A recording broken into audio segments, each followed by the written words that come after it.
চলতি মাসের প্রথম 3 দিনে দেশে এসেছে $60 কোটির বেশি রেমিটেন্স, যা আগের বছর একই সময়ের তুলনায় দ্বিগুণেরও বেশি।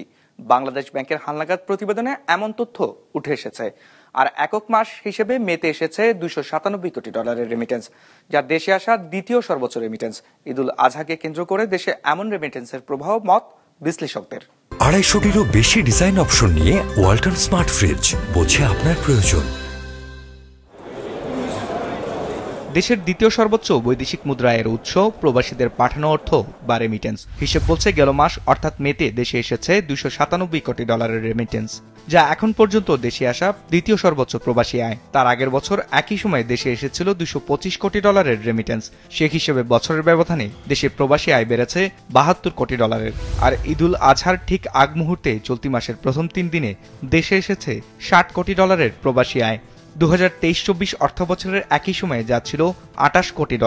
সে হিসেবে দ্বিগুণ হারে বেড়েছে রেমিটেন্সের প্রবাহ। বাংলাদেশ ব্যাংকের তথ্য অনুযায়ী শুধুমাত্র জুনের 3 তারিখে এসেছে $16 কোটি প্রবাসী আয়। আর অর্থ বছরের প্রথম মাস অর্থাৎ জুলাই থেকে চলতি মাসের 3 তারিখ পর্যন্ত দেশে প্রবাসীরা পাঠিয়েছেন $2811 কোটি রেমিটেন্স। 2023-24 অর্থ বছরের একই সময়ে যেখানে এসেছিল $2165 কোটি, সে হিসেবে বছরের ব্যবধানে রেমিটেন্সের প্রবাহ বেড়েছে $646 কোটি, যা আগের অর্থ বছরের তুলনায় প্রায় 28.80% বেশি। তথ্য বলছে বর্তমান অন্তর্বর্তী সরকার দায়িত্ব নেওয়ার পর টানা 8 মাস $200 কোটি এবং মার্চে $300 কোটি বেশি রেমিটেন্স এসেছে দেশে। বিজনেস রিপোর্ট, মাছরাঙা টেলিভিশন।